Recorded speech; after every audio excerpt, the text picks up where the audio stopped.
Symmetrical form of equation of plane.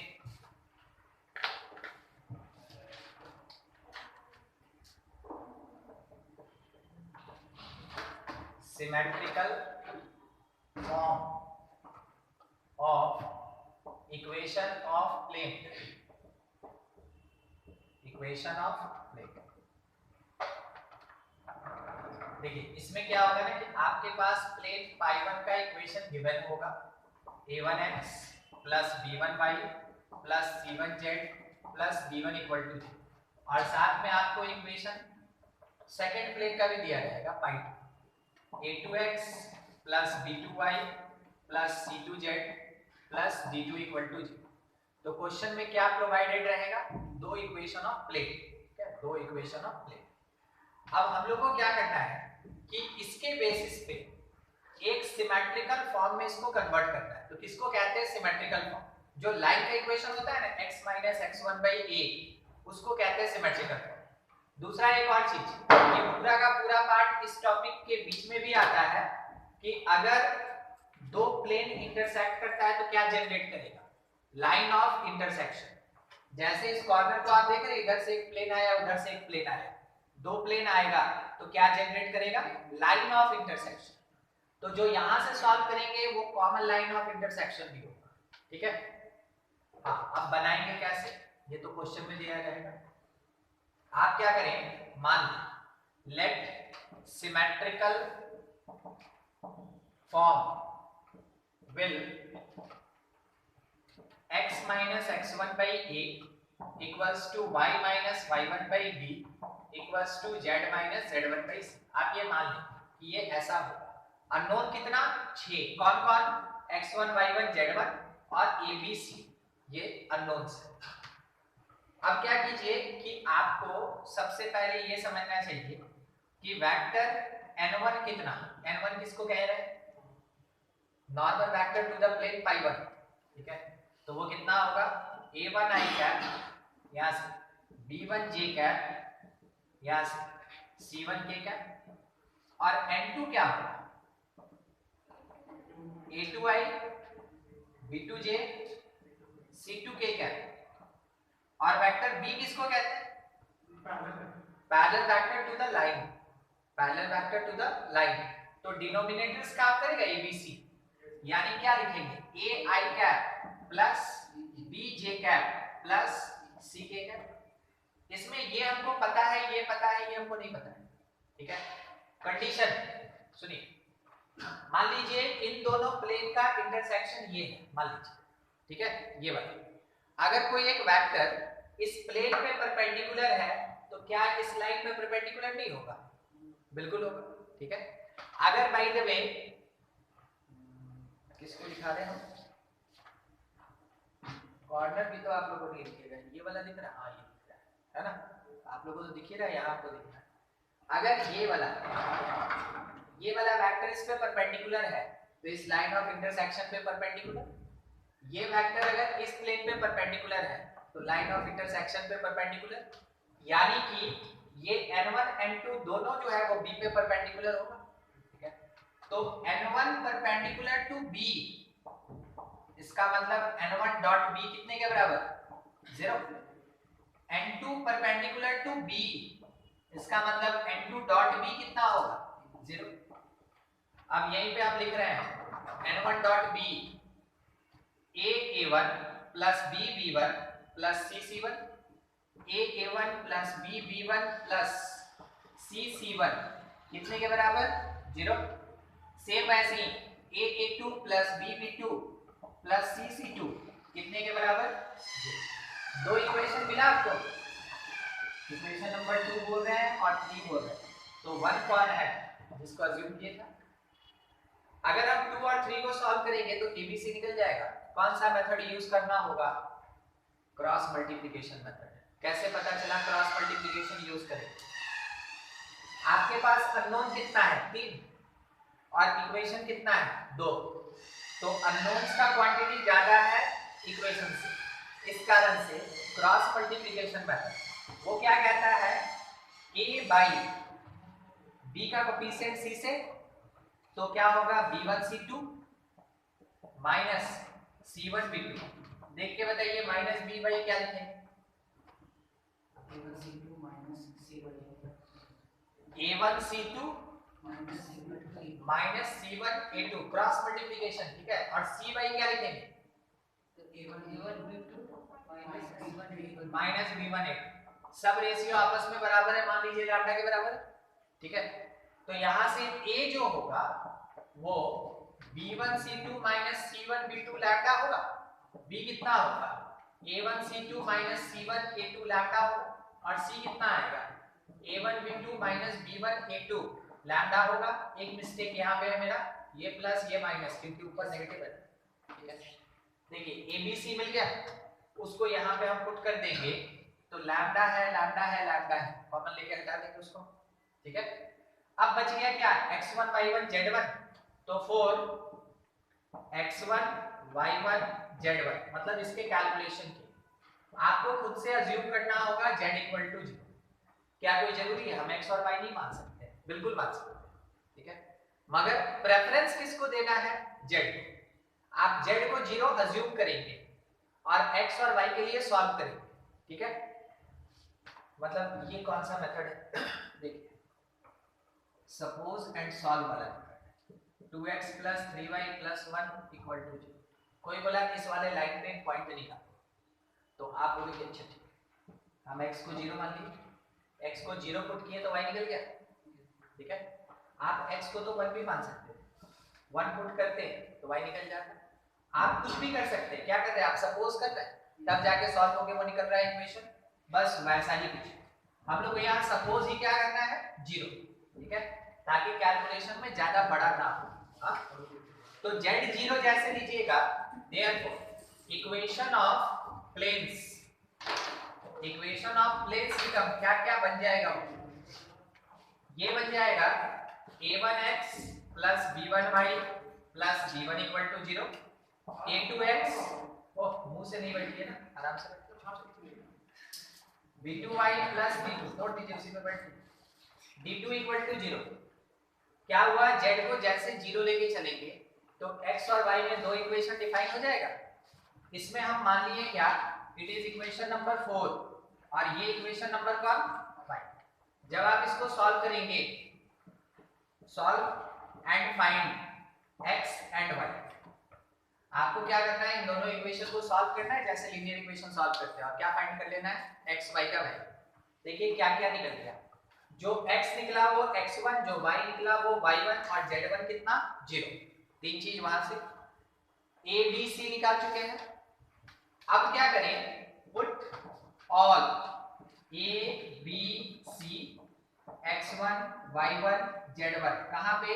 In equation number 1, यानी कि इसमें आप पुट करेंगे तो आपको एग्जैक्ट इक्वेशन मिलेगा किसका? सिमेट्रिकल फॉर्म का या इंटरसेक्शन लाइन का, which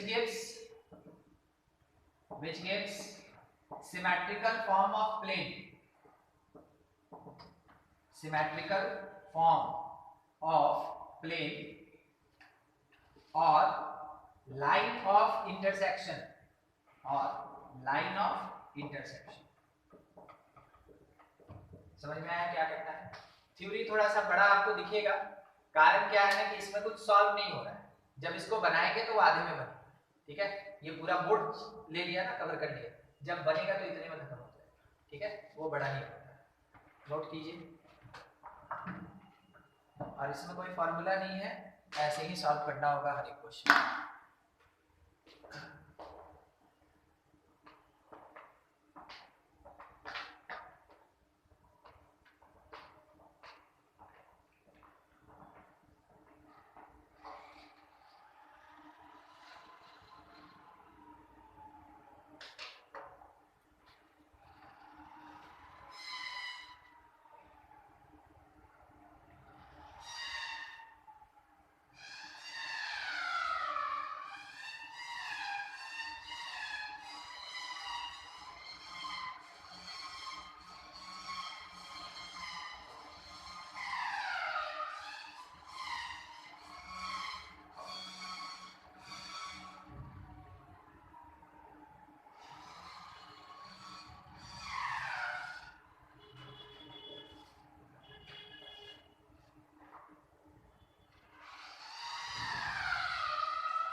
बोल रहा था कि मेन जो है वो अप्रैल और मई में होगा, है ना?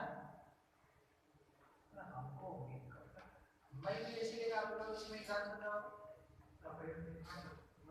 अप्रैल का लास्ट में एग्जाम स्टार्ट होगा, तो अप्रैल के फर्स्ट सेकंड वीक में ले सकता हूँ, उसके लिए कोई दिक्कत नहीं। मगर मई एक्सेप्टेबल नहीं है, कोई जून जाएगा, जून में लेना चाहिए उसको। आप लोग एग्जाम में पूरा मई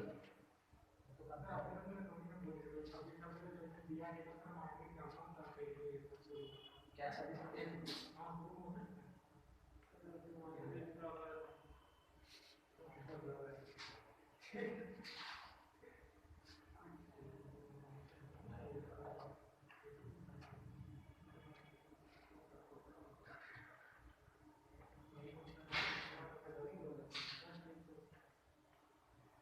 मतलब ये एक्सपेक्टेड था कि मार्च में फॉर्म आएगा और अप्रैल में एग्जाम होगा, मगर सेकंड वाला जहां तक है बात वो जून जाना चाहिए। तो जब तक ऑफिशियल नोटिस नहीं आता तब तक कुछ नहीं कह सकते, मगर दूसरा के तैयारी अप्रैल में तो होगा।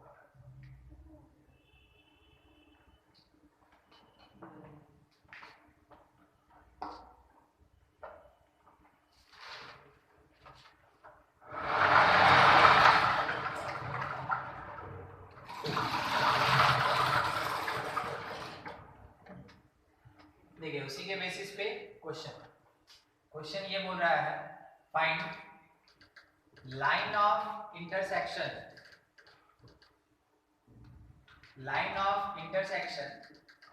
Between planes. इक्वेशन कैसा दिया, 2x minus y plus z minus 2 is equals to 0 is equals to x minus 2y plus z plus 3।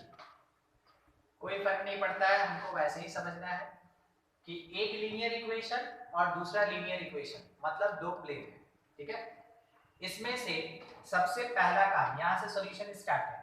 सबसे पहला काम अपना ये है कि आप n1 वेक्टर लिखें। n1 कितना होगा, 2i cap minus j plus k cap. n2 vector यहां से i cap minus 2j cap plus k cap, ऐसा होगा, ठीक है। उसके बाद आपको क्या करना है, अज्यूम करना है लेट सिमेट्रिकल फॉर्म और line of intersection with x minus x1 by a equals to y minus y1 by b equals to z minus z1 by c, ठीक है। तो आपका वेक्टर b कितना आएगा, जो पैरेलल वेक्टर था, ai plus bj plus ck का। अब n1 डॉट b0 बताया था ना परपेंडिकुलर है, तो क्या करना है, n1 और b का मल्टीप्लिकेशन डॉट प्रोडक्ट, तो 2a minus b plus 2a minus B plus C 0, ये आ गया मेरे पास इक्वेशन नंबर 2। फिर से 1 ये वाला था, n2 डॉट b0, तो n2 के साथ b का dot product a minus 2b plus C, a minus 2b plus C 0, ये हो गया मेरे पास इक्वेशन नंबर 3।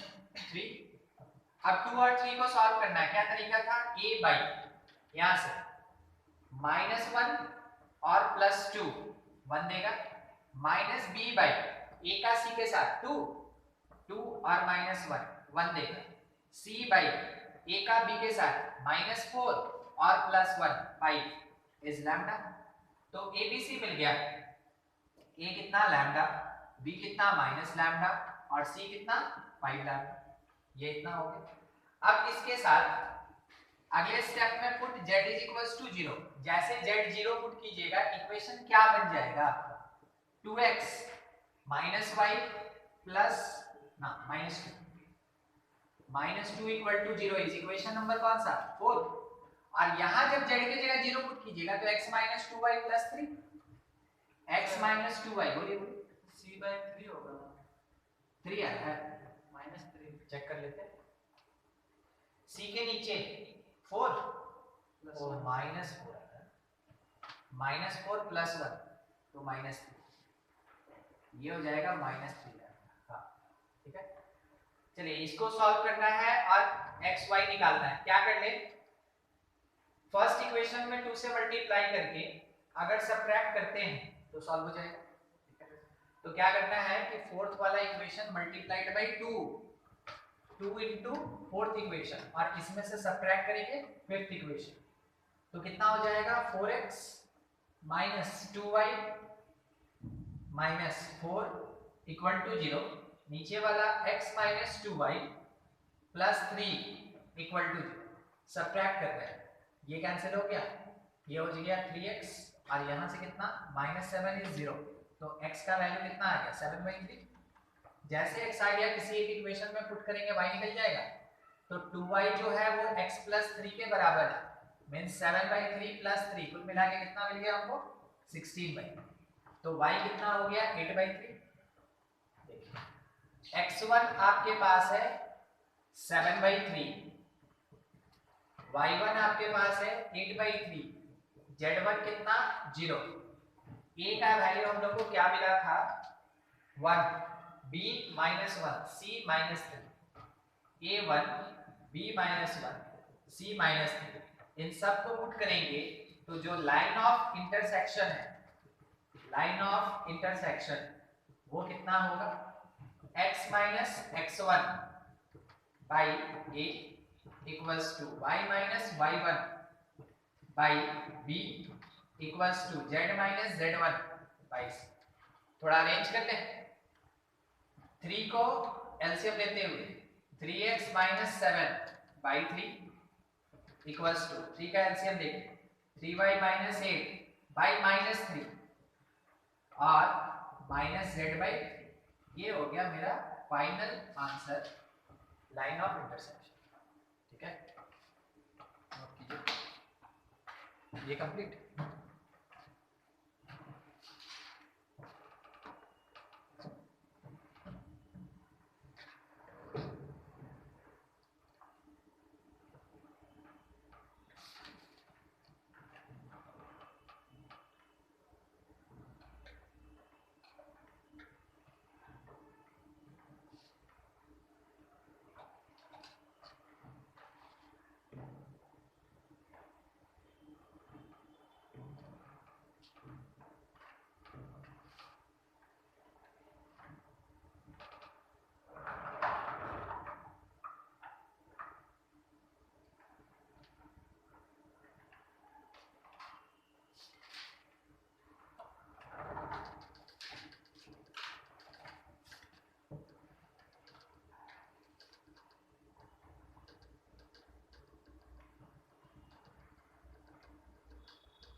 लैम्डा क्योंकि डिनोमिनेटर में आएगा ना, सब में से कॉमन निकाल के उधर चला जाएगा, उसको इग्नोर कर देना।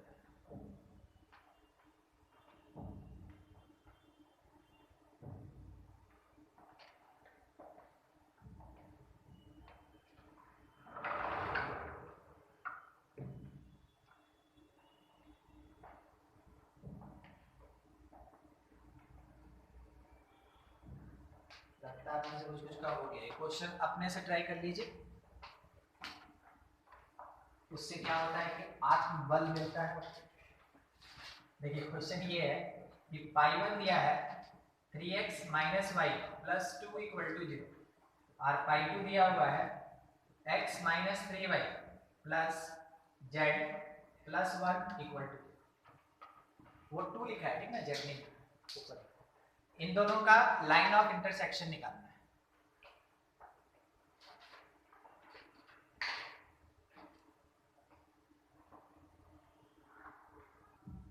थ्योरेटिकल है, कॉन्सेप्चुअल है, उसमें कोई फॉर्मूला नहीं होता है। Image of point with respect to plane, image of point with respect to plane. तो देखिए आपके क्वेश्चन में एक प्लेन दिया रहेगा और आपके क्वेश्चन में एक पॉइंट दिया रहेगा। Let the point will be x1 y1 z1 और प्लेन का इक्वेशन पाई जो है वो हम मान के चल रहे हैं ax + by + cz + d = 0। आपके क्वेश्चन में पॉइंट दिया रहेगा, आपके क्वेश्चन में प्लेन का इक्वेशन गिवन रहेगा, ये दो चीज तो रहेगा, तभी तो जाके इमेज मांगेगा पॉइंट का with respect to plane. Concept क्या कहता है कि यहां से एक परपेंडिकुलर m आए, m जो है वो फीट ऑफ परपेंडिकुलर, तो इसको एक नाम दिया गया फुट ऑफ परपेंडिकुलर। अगर इसको हम आगे प्रोसीड करें ऐसे तो इमेज यहां बनेगा, मतलब समझ में आ रहा है। ये प्लेन कौन है? मिरर। ऊपर कौन है? ऑब्जेक्ट। नीचे कौन है? इमेज। ऑब्जेक्ट और इमेज का distance with respect to plane mirror same होता है, तो m is the mid point of p at q। तो पहले m निकालेंगे, बाद में मिड पॉइंट फार्मूला से q निकालेंगे, ठीक है। अच्छा, ये वाला इस पे परपेंडिकुलर है और प्लेन आता है तो अपने साथ फ्री पॉकेट का क्या लेके आए? नॉर्मल। तो नॉर्मल वेक्टर यहाँ पे ऐसे होगा, वेक्टर है। ये लाइन PM भी परपेंडिकुलर टू प्लेन, ये वेक्टर N भी परपेंडिकुलर टू प्लेन, तो क्या कहेंगे? ये दोनों आपस में पैरेलल है, ठीक है। तो हम एक स्टेटमेंट ये बोलना चाहते हैं कि vector N behave like vector parallel to line PM। हम इस लाइन को क्या नाम दिए? PM। और दूसरा और एक बार, line PM passes through point P। तो आपको ये याद होगा कि अगर कभी एक लाइन एक पॉइंट से पास करे और उसके पैरेलल वेक्टर अगर प्रोवाइड किया गया है तो हम उस लाइन का इक्वेशन निकाल सकते हैं। तो लाइन का पैरेलल वेक्टर भी है, पॉइंट भी है, पॉइंट और पैरेलल वेक्टर के बेसिस पे इक्वेशन ऑफ लाइन PM, ध्यान रखिएगा क्या लिख रहे हैं? Equation of line PM, not assumed exact equation लिखेंगे, equation of line PM। x minus x1 by a equals to y minus y1 by b equals to z minus z1 by c। तो x1 y1 z1 question वाला दिया था और abc भी तो question वाला दिया था। जब ये सारा चीज फिक्स है तो ये एग्जैक्ट इक्वेशन हो गया लाइन का। कौन सा line? PM line.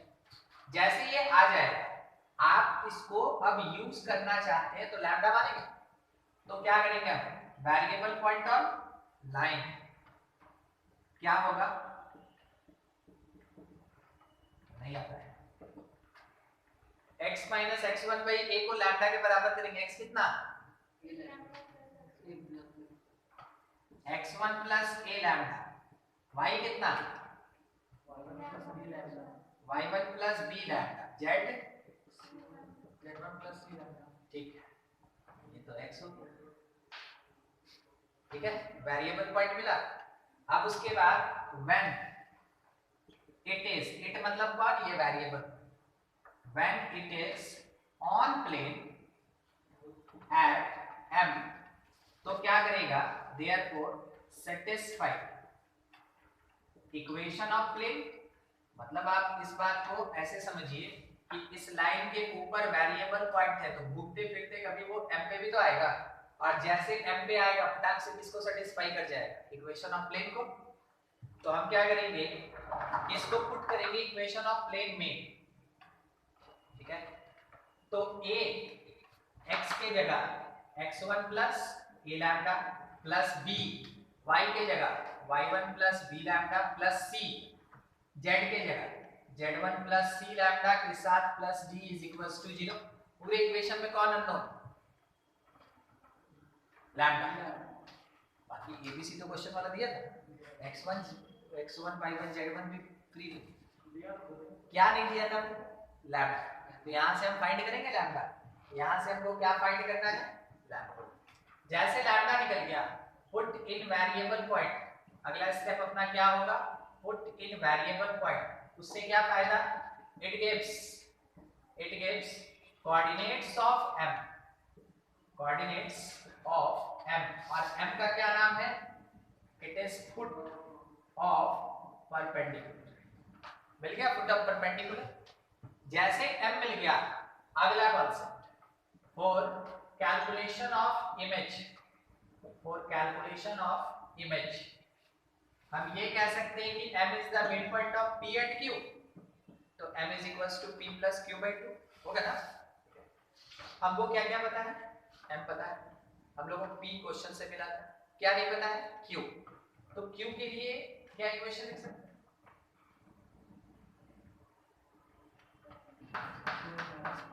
2m minus p, 2m minus p। कहने का मतलब x coordinate of q that is 2 time x coordinate of m minus x coordinate of p, ठीक है, यहां के बाद यहां। फिर y coordinate of q is equals to 2 time y coordinate of m minus y coordinate of p, और z coordinate of q is equals to 2 time z coordinate of m minus z coordinate of. आया? निकल गया हम लोग के पास q का coordinates क्या क्या होगा। q कौन? इमेज, m कौन? Foot of perpendicular. बस इतना ही, ठीक है। अब रह गया एक छोटा सा पॉइंट जो कि फार्मूला से बनेगा, is the angle between line and plane, angle between line and plane. तो लाइन के पास क्या होता है? लाइन के पास पैरेलल वेक्टर, लाइन के पास क्या होता है? Parallel vector. x minus x1 by a1 equals to y minus y1 by b1 equals to z minus z1 by. और प्लेन के पास क्या होता है? प्लेन के पास होता है परपेंडिकुलर वेक्टर, ठीक है। प्लेन के पास क्या रहेगा? Perpendicular vector. तो लाइन का पैरेलल और प्लेन का परपेंडिकुलर एंगल का डिफरेंस कितने का? 90। एक के पैरेलल है, एक के परपेंडिकुलर है, तो 90 नहीं होगा। ओ फिर लाइन के साथ पैरेलल वेक्टर और प्लेन के साथ परपेंडिकुलर वेक्टर, तो एक परपेंडिकुलर एक पैरेलल मिलके क्या बनाएगा? 90। ट्रिग्नोमेट्री में दो ऐसा बहुत पॉपुलर रेशियोज है जिसका कि 90 का डिफरेंस सूट करता है, जिसको हम लोग क्या कहते हैं? कॉम्प्लीमेंट्री रेशियो, साइन और कॉस। आपको थोड़ा सा पुराने जमाने में जाना होगा, लाइन और लाइन के बीच एंगल निकालते थे कॉस थीटा, प्लेन और प्लेन के बीच एंगल निकालते थे कॉस थीटा। कारण है कि दोनों सेम कैटेगरी का था, मगर यहाँ आप लाइन और प्लेन के बीच निकाल रहे हैं जो 90 डिग्री के डिफरेंस पे है, तो वैसे केस में काम देगा कौन? Sine theta. तो बाकी सब में प्लेन प्लेन में cos थीटा, लाइन लाइन में cos थीटा और लाइन प्लेन में sin theta. sin theta is equals to vector b dot vector n और डिवीजन में mod b mod n। Formula वही है, बस ये बदल। अब इसमें आपको वेक्टर b पता चलना चाहिए। It is parallel vector to the line a1 i cap, b1 j cap, c1 k cap, और vector n perpendicular to plane ai, bj और c। प्लेन का थ्योरी खत्म। अब इसी के बेसिस पे कुछ क्वेश्चन कर लेते हैं, ठीक है। इधर वाला हो गया।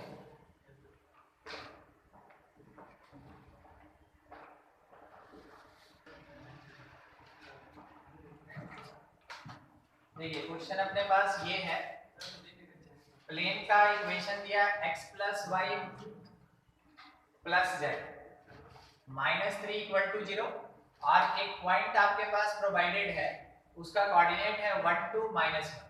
बोला गया find image of point with respect to plane, with respect to plane. सबसे पहला चीज, सॉल्यूशन जब आप स्टार्ट करेंगे वेक्टर n लिखेंगे। वेक्टर n कहां से बनता है? हमको प्लेन से, i cap plus j cap plus k cap, और यही वेक्टर किसकी तरह बिहेव करेगा? It is the parallel vector of line, parallel vector of line pm, ठीक है। तो अब आप इक्वेशन ऑफ pm लिख सकते हैं, इक्वेशन ऑफ लाइन pm कितना लिख सकते हैं? x माइनस x1 कोऑर्डिनेट्स में से बाई a इसका coefficient, y minus y1 coordinates में से by b equals to z minus z1 by C. हो गया। अब उसके बाद क्या करना है कि इस पूरे के पूरे लाइन को अज्यूम कर लेना है लैम्डा। वेरिएबल पॉइंट निकालना है आपको। तो वेरिएबल पॉइंट कितना होगा x, that is 1 plus lambda. y कितना होगा -2, उधर जाएगा तो +2 लैम्डा। z कितना होगा +1, उधर जाएगा तो -1 प्लस। मिल गया। उसके बाद when it is on plane, जब ये प्लेन पे होगा तो प्लेन को सेटिस्फाई करेगा। प्लेन का इक्वेशन x + y + z - 3, ये कोऑर्डिनेट्स पुट करेंगे तो 1 प्लस लैम्डा, y के जगह 2 प्लस लैम्डा, z के जगह -1 प्लस लैम्डा के साथ -3 = 0। चलिए विद और विदाउट लैम्डा सॉल्व किया जाए तो ये +1 -1 कट गया। विदाउट लैम्डा कितना हो गया -1 और विद लैम्डा कितना हो गया 3 लैम्डा इज 0। लैम्डा का वैल्यू कितना मिल गया 1/3। लैम्डा 1/3 आ गया, उठा के कहां पुट करेंगे हम इस वेरिएबल पॉइंट में।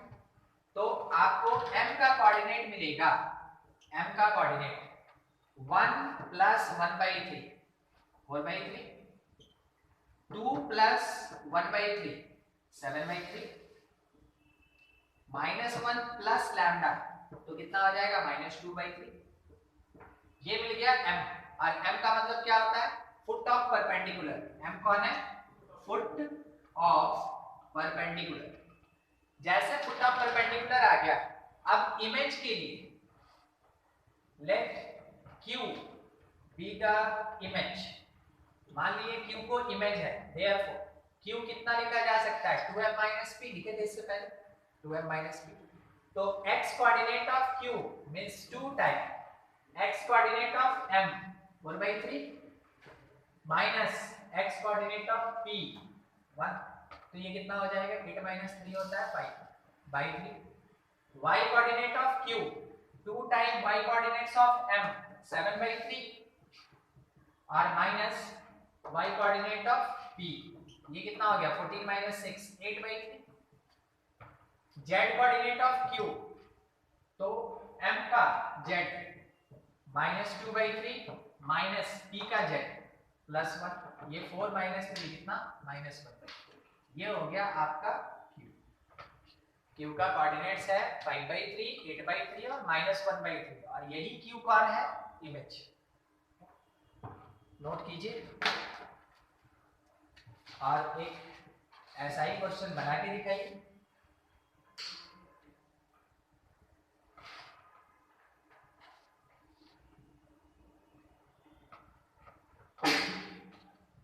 P है 0 3 1 और ये m है।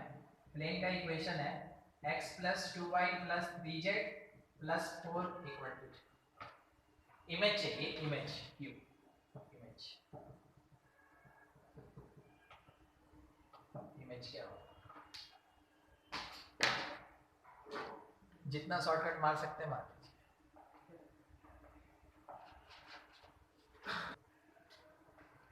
x - x1 बाई a के प्लेस पे 1 equals to y - y1 by b के प्लेस पे 2 equals to z - z1 c के प्लेस पे कितना 3। हो गया। वेरिएबल पॉइंट निकल गया, प्लेन में उसको पुट करना है, यही पुट कर लेते हैं। तो कितना हो जाएगा लैम्डा, x के जगह लैम्डा वेरिएबल पॉइंट, y के जगह 3 + 2 लैम्डा तो 2 × 3 + 2 लैम्डा, z के प्लेस पे 1 + 3 लैम्डा तो 3 × 1 + 3 लैम्डा और +4 = 0। विथ लैम्डा 5 और 9 14 लैम्डा, विदाउट लैम्डा 6 और 3 9 और 4 13। तो लैम्डा का वैल्यू कितना आ गया -13/14। ठीक है। पुट करेंगे तो m आ जाएगा m लैम्डा मतलब -13/14 x coordinate, y coordinate 3 + 2 lambda तो कितना हो गया 42 - 26 16/14। फिर यहाँ पे 3 लैम्डा तो 14 और माइनस 39 25, तो 25 बाई 14 यही आया है एम आपका, नहीं अलग आया आपका, मिस्टेक मेरा तो आपका तब जाके क्यू निकालेंगे, ठीक है। 2m माइनस 26 बाई 14 और उसमें माइनस p, ठीक है, तो कितना हो गया माइनस 13 बाई 7, मतलब इस वाले फॉर्मूला को यूज कर रहे हैं, ये वाला 2m minus p, 2m minus, ठीक है। उसके बाद फिर से 2m, तो 32 बाई 14 माइनस p 7, तो 32 माइनस 28 और 28 नहीं 42 ना, कितना हो गया 16 माइनस 16 बाई 14, फिर कितना है 25 है, तो ये हो गया 50 और 50 में से 14 जाता है कितना बचता है 36। देख लीजिए अगर कहीं आपका मेरा डिफर कर रहा है बताइए।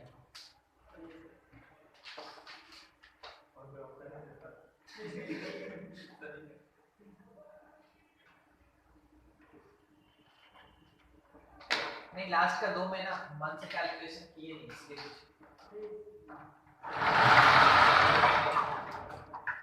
कुछ सेम है, मेरा भी हो सकता है, नहीं हम बोले लास्ट का 2 जो लिख रहे हैं क्यों उसमें मन से कैलकुलेशन नहीं